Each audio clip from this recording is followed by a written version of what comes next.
এর আগের ক্লাসে আমরা অ্যামোনিয়ার জারণ ধর্ম পড়েছিলাম। এরপর হচ্ছে আমরা আজকে পড়ব অ্যামোনিয়ার বিভিন্ন ধাতব লবণের সঙ্গে কিভাবে বিক্রিয়া করবে। অ্যামোনিয়া বিভিন্ন ধাতব লবণের সঙ্গে কীভাবে বিক্রিয়া করবে। ধাতব লবণের মধ্যে প্রধান হচ্ছে দুটো, কি ফেরিক ক্লোরাইড আর অ্যালুমিনিয়াম ক্লোরাইডের সঙ্গে অ্যামোনিয়া কিভাবে বিক্রিয়া করবে, বিক্রিয়া করে কি উৎপন্ন করবে না। ফেরিক ক্লোরাইডের সঙ্গে অ্যামোনিয়া বিক্রিয়া করে কি করবে, অ্যামোনিয়ার জলীয় দ্রবণ, বিশেষ করে অ্যামোনিয়ার জলীয় দ্রবণকে আমরা কি দ্বারা প্রকাশ করব। অ্যামোনিয়ার জলীয় দ্রবণ হচ্ছে কি NH3 সঙ্গে জল যোগ করলে কি হবে না, অ্যামোনিয়াম হাইড্রোক্সাইড NH4OH, এটাই হচ্ছে অ্যামোনিয়ার জলীয় দ্রবণ। সেই অ্যামোনিয়ার জলীয় দ্রবণের সঙ্গে ফেরিক ক্লোরাইডের বিক্রিয়া করাবো। এর সঙ্গে কি কার বিক্রিয়া করাবো না, FeCl3, এই ফেরিক ক্লোরাইডের বিক্রিয়া করাবো। ফেরিক ক্লোরাইডের বিক্রিয়া করলে কি উৎপন্ন হবে না, অ্যামোনিয়াম ক্লোরাইড NH4Cl প্লাস উৎপন্ন হবে ফেরিক হাইড্রোক্সাইড FeOH3। এই যে আমার হচ্ছে ধাতব লবণের সঙ্গে বিক্রিয়া, এই ধাতব লবণের সঙ্গে অ্যামোনিয়ার বিক্রিয়া করে আমরা 11-এ গিয়ে যে কোনো মূলককে, যেমন হচ্ছে ক্লোরাইড মূলক, আয়রন মূলক, এরকম সালফার মূলক, এই সালফেট মূলক, এই মূলক শনাক্তকরণ করার কাজে ব্যবহার করব। এবার ফেরিক হাইড্রোক্সাইডের বর্ণ হচ্ছে বাদামি। এর বর্ণ কি, ফেরিক হাইড্রোক্সাইডের বর্ণ হচ্ছে না বাদামি, এর বর্ণ বাদামি। এটা হচ্ছে অতিরিক্ত NH4 রয়েছে, মানে অ্যামোনিয়াম হাইড্রোক্সাইড, এটা অদ্রাব্য। ফেরিক হাইড্রোক্সাইড অ্যামোনিয়াম হাইড্রোক্সাইডে অদ্রাব্য। এটা হলো ফেরিক ক্লোরাইডের সঙ্গে বিক্রিয়া। এরপর হচ্ছে তোমার অ্যালুমিনিয়াম ক্লোরাইড। অ্যালুমিনিয়াম ক্লোরাইডের সঙ্গেও এরকম অ্যামোনিয়াম হাইড্রোক্সাইডের বিক্রিয়ায় তোমার উৎপন্ন হবে অ্যামোনিয়াম ক্লোরাইড আর অ্যালুমিনিয়াম হাইড্রোক্সাইড। সেখানে উৎপন্ন হবে কি না, ammonium chloride NH4Cl plus aluminium hydroxide AlOH3। এই অ্যালুমিনিয়াম হাইড্রোক্সাইডটা এটাও অতিরিক্ত NH4 এর অদ্রাব্য। এটা হচ্ছে সাদা জেলির মতো। এবার এই যে টেস্ট টিউব থাকবে, এই টেস্ট টিউবের সঙ্গে তুমি কি দিবে, অ্যামোনিয়াম এর জলীয় দ্রবণ আর হচ্ছে ফেরিক ক্লোরাইড। এখানে থাকবে FeCl3 প্লাস NH4OH। সেই NH4OH এখানে দেখবে সাদা জেলির মতন একটা পদার্থ উৎপন্ন হবে, যেটা হচ্ছে অতিরিক্ত অ্যামোনিয়াম হাইড্রোক্সাইডে অদ্রাব্য। এই ধাতব লবণের সঙ্গে বিক্রিয়া গেল। এরপর একটা আসবে কপার সালফেটের সঙ্গে বিক্রিয়া। এবার কপার সালফেটের সঙ্গে অ্যামোনিয়ার জলীয় দ্রবণের বিক্রিয়া করে প্রথমে বেসিক কপার সালফেট উৎপন্ন করবে, যার বর্ণ হবে সাদা রকমের একটা বেসিক কপার সালফেট লবণ উৎপন্ন করবে। পরে অতিরিক্ত অ্যামোনিয়াম হাইড্রোক্সাইড যোগ করলে ওই অ্যামোনিয়াম বেসিক কপার সালফেটটা অতিরিক্ত অ্যামোনিয়াম হাইড্রোক্সাইডের সঙ্গে বিক্রিয়া করে কি করবে না, গাঢ় নীল বর্ণের ক্ষিপ্র অ্যামোনিয়াম সালফেট উৎপন্ন করবে। গাঢ় নীল বর্ণ প্রথমে তোমার হচ্ছে কি উৎপন্ন করবে না, বেসিক কপার সালফেট। প্রথমে উৎপন্ন করবে বেসিক কপার সালফেট, পরে উৎপন্ন করবে cupro ammonium sulphate. Cupro ammonium sulphate, ammonium sulphate. এই এটা হচ্ছে গাঢ়, এটার বর্ণ হচ্ছে গাঢ় নীল, আর প্রথমেরটার বর্ণ হচ্ছে এটা হচ্ছে সাদা। এটা হচ্ছে কপার সালফেটের সঙ্গে। তেমনি নেসলার বিকারকের সঙ্গেও বিক্রিয়া করবে। নেসলার বিকারকের সঙ্গে তোমার হচ্ছে নেসলার বিকারক হচ্ছে পটাশিয়াম মার্কিউরিক আয়োডাইডের ক্ষারীয় জলীয় দ্রবণকে, পটাশিয়াম মার্কিউরিক মানে K2HgI4, এটা হচ্ছে নেসলার বিকারক। পটাশিয়াম মার্কিউরিক আয়োডাইডের ক্ষারীয় জলীয় দ্রবণকে বলা হয় নেসলার বিকারক। এই নেসলার বিকারকের সঙ্গে অ্যামোনিয়ার জলীয় দ্রবণের বিক্রিয়ায় কি উৎপন্ন হবে না, তামাটে রঙের একটা অধক্ষেপ উৎপন্ন করবে। এটাই এই অ্যামোনিয়ার এই যে ধাতব লবণের সঙ্গে বিক্রিয়াগুলো, এগুলোই গেল। তামাটে বর্ণের একটা অধক্ষেপ উৎপন্ন করবে অ্যামোনিয়ার জলীয় দ্রবণের বিক্রিয়ায়, যেগুলো উৎপন্ন হবে। ঠিক আছে। এরপর হচ্ছে অ্যামোনিয়া ট্যাঙ্ক বা কারখানায় থেকে যে অ্যামোনিয়া গ্যাস উৎপন্ন হয়, সেই অ্যামোনিয়া গ্যাস যদি বেরোতে থাকলে কি কি সতর্কতা অবলম্বন করতে হবে আমাদের না, কারখানার যে ট্যাঙ্ক আছে, সেই ট্যাঙ্ক থেকে অ্যামোনিয়া গ্যাস যদি নির্গত হয়, সেই অ্যামোনিয়া গ্যাস পরিবেশে যদি ছড়িয়ে যায় তখন চোখে মুখে মানে চোখে পড়লে চোখ জ্বালা জ্বালা করতে পারে, চোখ ক্ষতি হতে পারে। সেই কারণে কি করা হয় না, চারপাশে আমাদের হচ্ছে অনবরত চোখে মুখে বারবার জল দিতে হবে বা জলের ঝাপটা দিতে হবে। তারপরে ভেজানো রুমাল দিয়ে চোখ মুখ ধুতে হবে। আর হাত ভালো করে ধুতে হবে। ধুলে কি হবে, অ্যামোনিয়া যেহেতু জলে অত্যন্ত দ্রাব্য, সেই জলে দ্রবীভূত হওয়ার কারণে কি হবে, অ্যামোনিয়া ওই জলের সঙ্গে বিক্রিয়া করে অ্যামোনিয়াম হাইড্রক্সাইড মৃদু ক্ষার উৎপন্ন, যা আমাদের দেহের পক্ষে ক্ষতিকারক নয়, মানে জলে দ্রবীভূত হয়ে যাবে। এরপর আমরা পড়ব কি, অ্যামোনিয়া থেকে ইউরিয়া প্রস্তুতি বা অ্যামোনিয়ার প্রধান শিল্প ব্যবহার। হ্যাঁ, অ্যামোনিয়া থেকে ইউরিয়া কীভাবে প্রস্তুত করব, আর তার আগে পড়ব যে অ্যামোনিয়ার ব্যবহার। এই অ্যামোনিয়ার ব্যবহার হিসেবে অ্যামোনিয়াকে আমরা শিল্প ব্যবহারটা প্রথমে পড়ব। অ্যামোনিয়ার যে শিল্প ব্যবহারটা আছে, সেই শিল্প ব্যবহারে কি হয়, আমরা সার প্রস্তুত করতে, যেমন সার হচ্ছে অ্যামোনিয়াম সালফেট, NH4 এর whole two, ammonium sulphate, ammonium nitrate, ammonium phosphate,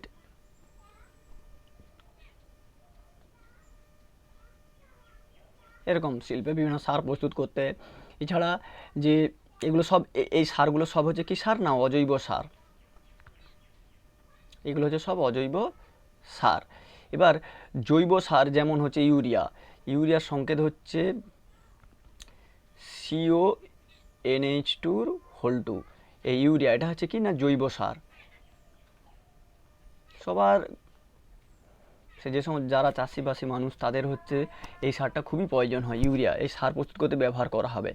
এছাড়া অ্যামোনিয়া থেকে ওসোয়াল পদ্ধতিতে নাইট্রিক অ্যাসিড প্রস্তুত করা হয়। তাছাড়া ওষুধ প্রস্তুতিতে স্মেলিং সল্ট প্রস্তুত করতে, স্মেলিং সল্ট হচ্ছে এক প্রকার সল্ট, যেটা হচ্ছে কি বললাম, হ্যাঁ, স্মেলিং সল্ট হচ্ছে এক প্রকার সল্ট, যেটা হচ্ছে অ্যামোনিয়াম তোমার হচ্ছে কার্বনেট ও অ্যামোনিয়ার মিশ্রণ, স্মেলিং সল্ট। আর বরফ কারখানায় বরফ প্রস্তুতিতে এবং অন্যান্য শীতলীকরণ তরল প্রস্তুত করতে অ্যামোনিয়া ব্যবহার করা হবে। এই অ্যামোনিয়ার ব্যবহারগুলো গেল। এবার অ্যামোনিয়ার শিল্পোৎপাদন পদ্ধতি, শিল্পে কিভাবে অ্যামোনিয়া উৎপাদন করা হয় না, শিল্পে অ্যামোনিয়া উৎপাদন করতে গেলে আমার লাগবে অ্যালুমিনা, হ্যাঁ, অ্যালুমিনা ও পটাশিয়াম অক্সাইড। অ্যালুমিনার সংকেত হচ্ছে কি না Al2O3, অ্যালুমিনা আর হচ্ছে পটাশিয়াম অক্সাইড K2O, এই মিশ্রিত একটা আয়রন চূর্ণ অনুঘটক। এই দুটো মিশ্রিত, এর সঙ্গে প্লাস কি দিব না আয়রন চূর্ণ। এগুলো কি হবে, টোটালটা একটা অনুঘটক রূপে কাজ করবে। এগুলো হচ্ছে অনুঘটক রূপে কাজ করবে। সেই অনুঘটকের উপস্থিতিতে 200 বায়ুমণ্ডলীয় চাপে 550 ডিগ্রি সেন্টিগ্রেড উষ্ণতায় কি হলো না 200 ATM বায়ুমণ্ডলীয় চাপ আর 550 ডিগ্রি সি, এই 550 ডিগ্রি সেন্টিগ্রেড উষ্ণতায় এবং 200 বায়ুমণ্ডলীয় চাপে নাইট্রোজেনের সঙ্গে, আর এই অনুঘটকের উপস্থিতিতে নাইট্রোজেনের সঙ্গে হাইড্রোজেনের বিক্রিয়ায় কি উৎপন্ন হবে না অ্যামোনিয়া। এই যে নাইট্রোজেন প্লাস হাইড্রোজেন এর সঙ্গে বিক্রিয়া করে তৈরি করবে না অ্যামোনিয়া। এটাই হচ্ছে অ্যামোনিয়া শিল্পোৎপাদন পদ্ধতি। আর আমরা এর আগে হচ্ছে পড়েছি এর প্রস্তুতি কি বলে, অ্যামোনিয়া পরীক্ষাগার প্রস্তুতি, এটা হচ্ছে শিল্প প্রস্তুতি গেল। আচ্ছা, এবার ইউরিয়া কিভাবে শিল্পে প্রস্তুত করব না, ইউরিয়া প্রস্তুত করতে গেলে যে ইউরিয়া কিভাবে প্রস্তুত করব শিল্পে,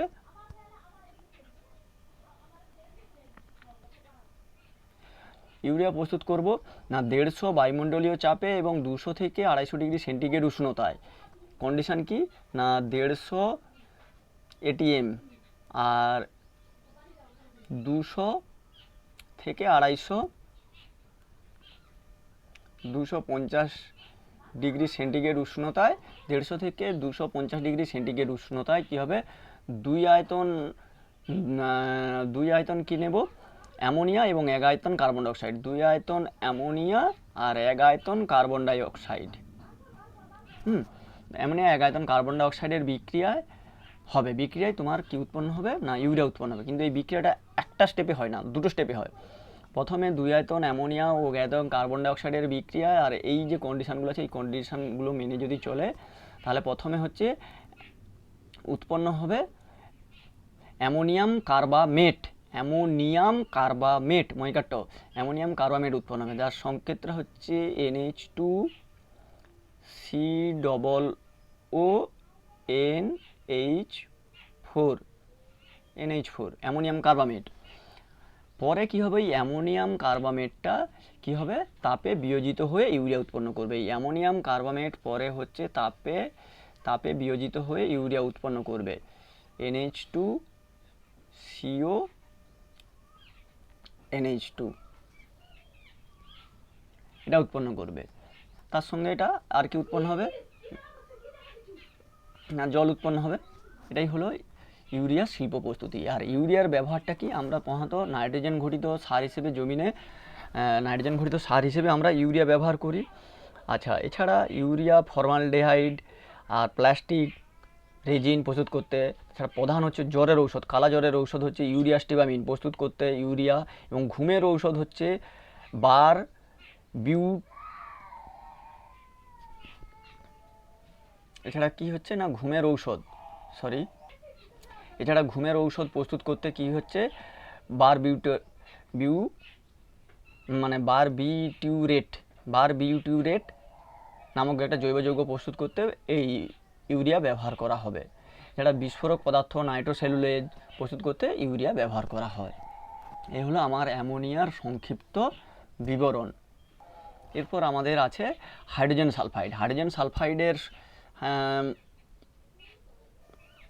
সালফাইডের যে সংকেত, সেই সংকেতটা কি না H2S। এই হাইড্রোজেন সালফাইডের সংকেত হচ্ছে H2S। আর হাইড্রোজেন সালফাইডের আণবিক ভর কত, 34, কারণ সালফারে 32, হাইড্রোজেনের 2, আণবিক ভর হচ্ছে 34। হাইড্রোজেন সালফাইড হচ্ছে বায়ুর চেয়ে ভারী। এই হাইড্রোজেন সালফাইড গ্যাস এর বাষ্প ঘনত্ব কত হবে না, বাষ্প ঘনত্ব হবে 17, বাষ্প ঘনত্ব 17। আর এটা বায়ুর চেয়ে ভারী হবে, কারণ বায়ুর বাষ্প ঘনত্ব 8.5, বায়ুর চেয়ে ভারী হবে। আর এই হাইড্রোজেন সালফাইড প্রস্তুতির মানে পরীক্ষাগার প্রস্তুতিতে প্রয়োজনীয় যে রাসায়নিক দ্রব্যগুলো আছে সেটা হচ্ছে ফেরাস সালফাইড FeS আর হচ্ছে লঘু H2SO4। ফেরাস সালফাইড আর লঘু সালফিউরিক অ্যাসিড এই দুটো লাগবে, ফেরাস সালফাইড আর লঘু সালফিউরিক অ্যাসিডের বিক্রিয়ায়। এবার হচ্ছে এখানে আমাদের উল বোতল লাগবে। উল বোতল কীরকম না, এখানে একটা মুখ আছে, এখানে একটা মুখ আছে, এরকম একটা বোতল। এই পাশে একটা দীর্ঘনল ফানেল যোগ করা থাকবে। এই দীর্ঘনল ফানেলে এখানে নিচে প্রথমে নিয়ে নেব এরকম হচ্ছে, এগুলো হচ্ছে ফেরাস সালফাইড গুঁড়ো নিয়ে নিলাম, আর এটা দিয়ে লঘু সালফিউরিক অ্যাসিড ঢাললাম, ঢালে এতটা পর্যন্ত তরল হলো। হ্যাঁ, এইবার এই তরলের এই যে দীর্ঘনল ফানেলটা তরলের নিচে থাকতে হবে, আর এইখানে একটা নির্গম নল থাকতে হবে যেটা তরলের উপরিতল পর্যন্ত থাকবে। এটা হচ্ছে যেহেতু বায়ুর চেয়ে ভারী, বায়ুর ঊর্ধ্ব অবস্থান দ্বারা সংগ্রহ করব। ব্যাস, এখানে একটা পাত্র রাখবো, এখানে আমরা কি পাবো না H2S পাবো, H2S এখানে আমরা পাবো, এইভাবে H2S পাবো। এই ফেরাস সালফাইড লঘু সালফিউরিকের সঙ্গে বিক্রিয়া করে কি উৎপন্ন করবে না, ফেরাস সালফাইড FeS আর লঘু H2SO4 এর সঙ্গে বিক্রিয়া করে কি করবে না, ফেরাস সালফেট আর হচ্ছে হাইড্রোজেন সালফাইড এটা উৎপন্ন করবে। এর গন্ধ হচ্ছে পচা ডিমের মতন গন্ধযুক্ত গ্যাস। আচ্ছা, বায়ুর ঊর্ধ্ব অবস্থান থেকে সংগ্রহ করা হবে। এবার এই যে হাইড্রোজেন সালফাইড হলো উৎপন্ন হলো, এর সঙ্গে অশুদ্ধ রূপে কী থাকতে পারে না, হাইড্রোজেন গ্যাস, সালফিউরিক অ্যাসিডের জৈলবাষ্প, হ্যাঁ, আর হচ্ছে এমনি জৈলবাষ্প। তাহলে একে শুষ্ক করব কিভাবে না, হাইড্রোজেন সালফাইড হচ্ছে আম্লিক প্রকৃতির গ্যাস। এটা হচ্ছে কি না আম্লিক গ্যাস, এটা হচ্ছে আম্লিক গ্যাস। তাই একে আমরা কি করব না, এর মধ্যে আমি ফসফরাস পেন্টক্সাইড পূর্ণ একটা ইউ আকৃতির নল নেব। মানে অ্যাকচুয়ালি যে আমাদের যে সংগ্রহ যে নলটা ছিল, এই সংগ্রহ নলের মধ্যে আমরা ইউ আকৃতির এরকম একটা নল নেব, ইউ আকৃতির। এবার এখানে আমরা সংগ্রহ করব এই ইউ আকৃতির নলে, এই জায়গাটায় হচ্ছে ফসফরাস পেন্টক্সাইডের একটা ইউ আকৃতির নলে ফসফরাস পেন্টক্সাইড মানে P2O5 রেখে দেব। এই P2O5 এর মধ্য দিয়ে যখন গ্যাসটা এদিক থেকে এদিকে আসবে তখন কি হবে না, হাইড্রোজেন সালফাইডের মধ্যে যে হাইড্রোজেন বাষ্প ছিল বা জৈল বাষ্প ছিল বা সালফিউরিক অ্যাসিড বাষ্প ছিল সেগুলো সব শোষণ করে নেবে ফসফরাস পেন্টক্সাইড। হ্যাঁ,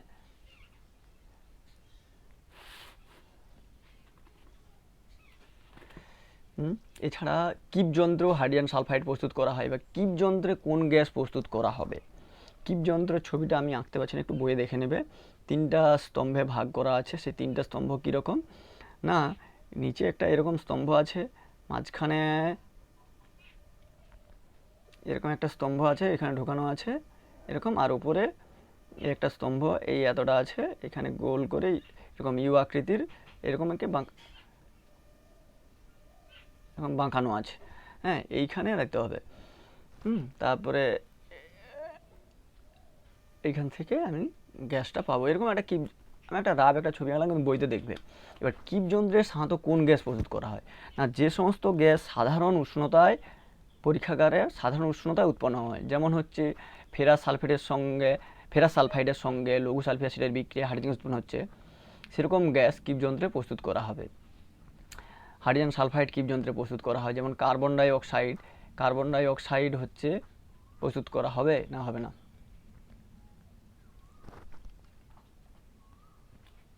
কার্বন ডাইঅক্সাইড প্রস্তুত করা হবে, নাইট্রোজেন হবে না, এরকম।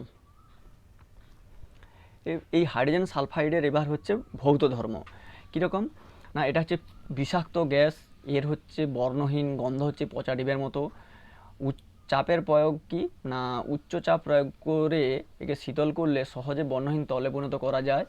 যারা বায়ুর চেয়ে এ সামান্য কি হবে, ভারী হয়। গরম জলে অদ্রাব্য, ঠান্ডা জলে সামান্য দ্রাব্য হয়। আর এর জলীয় দ্রবণ হচ্ছে অ্যাসিড ধর্মী। এই হাইড্রোজেন সালফাইডের যে জলীয় দ্রবণ অ্যাসিড ধর্মী প্রমাণ করবে কিভাবে না, হাইড্রোজেন সালফাইড একটা গ্যাস, যার হাইড্রোজেন সালফাইড, তার মধ্যে জল বা জলের মধ্যে হাইড্রোজেন সালফাইড গ্যাস চালনা করে দেবো। দেওয়ার পর সেই দ্রবণে আমরা যদি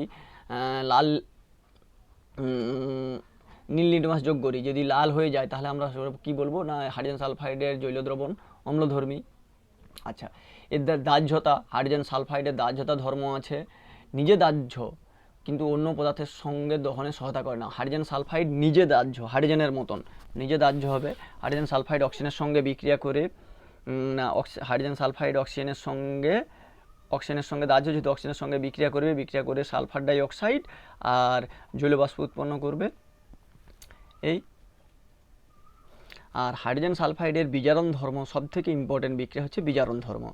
বিজারণ ধর্মের মধ্যে হাইড্রোজেন সালফাইড যে শক্তিশালী বিজারক, সেটা আমরা কীভাবে প্রমাণ করবো না, কমলা বর্ণের হচ্ছে কি না পটাশিয়াম ডাইক্রোমেট, আম্লিক কমলা বর্ণের পটাশিয়াম ডাইক্রোমেটের দ্রবণে, আম্লিক কথার অর্থ হচ্ছে এখানে সালফিক অ্যাসিড যোগ করতে হবে। সেই আম্লিক কমলা বর্ণের পটাশিয়াম ডাইক্রোমেটের জলীয় দ্রবণে হাইড্রোজেন সালফাইড গ্যাস চালনা করলে কি হবে না, ক্রমিক সবুজ বর্ণের ক্রমিক সালফেট উৎপন্ন হবে। আর হচ্ছে ধাতব সালফারের গুঁড়ো সালফারের অদক্ষেপ উৎপন্ন হবে, মানে হলুদ বর্ণের সালফারগুলো। সেটা বিক্রিয়াটা কীরকম, পটাশিয়াম ডাইক্রোমেটের সংকেত হচ্ছে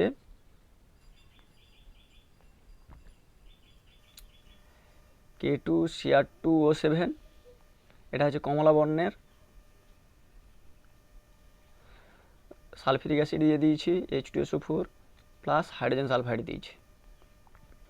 এই বিক্রিয়া করে তৈরি করবে কি পটাশিয়াম সালফেট K2SO4, তারপরে তৈরি করবে ক্রোমিক সালফেট Cr2SO4 এর হোল 3 ক্রোমিক সালফেট।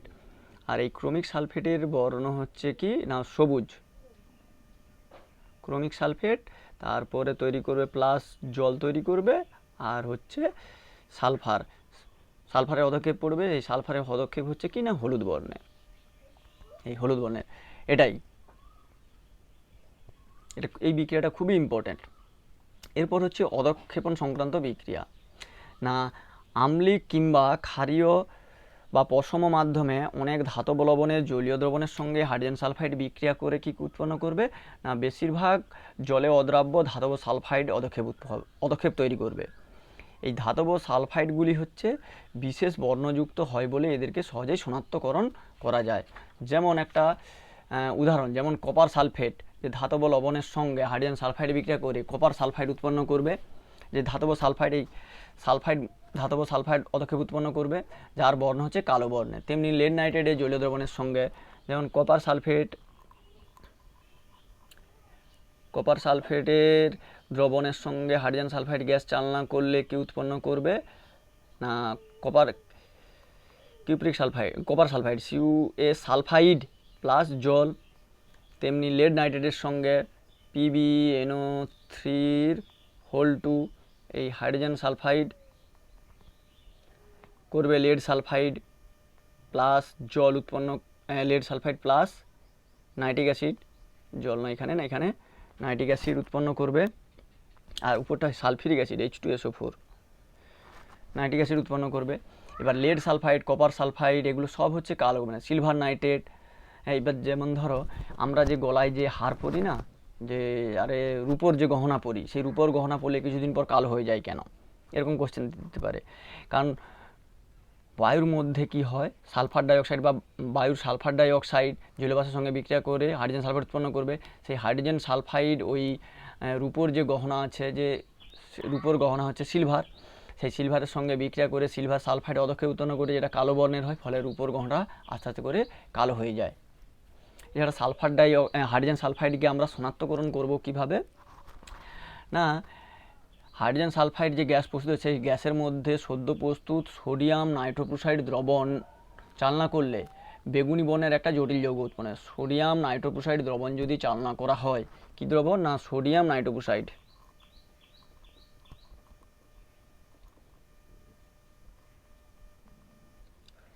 দ্রবণ,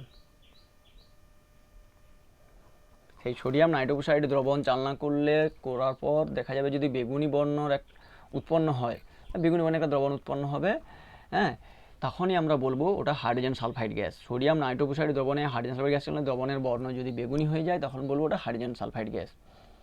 এবার হাইড্রোজেন সালফাইড প্রস্তুতিতে আমাদের কিছুটা সতর্কতা অবলম্বন করতে হবে। সেই সতর্কতাটা কি, এটা তো বিষাক্ত গ্যাস, তো সেই বিষাক্ত গ্যাস হওয়ার জন্য এটা চতুর্দিকে যদি ছড়িয়ে পড়ে তাহলে বায়ুমণ্ডলও বিষাক্ত হয়ে যাবে, পচা ডিমের মতো গ্যাস যেহেতু বিষাক্ত হয়ে যাবে।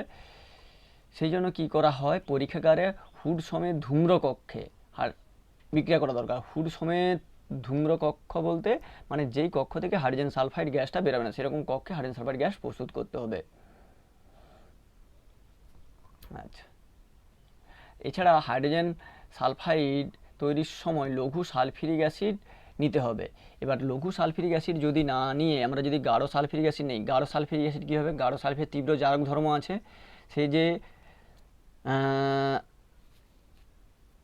হাইড্রোজেন সালফাইড গ্যাসটা যে উৎপন্ন হবে, সেই হাইড্রোজেন সালফাইড গ্যাসকে কী করবে, জারিত করে সালফার ডাই অক্সাইড, মানে এই যে হাইড্রোজেন সালফাইড নিলাম, মানে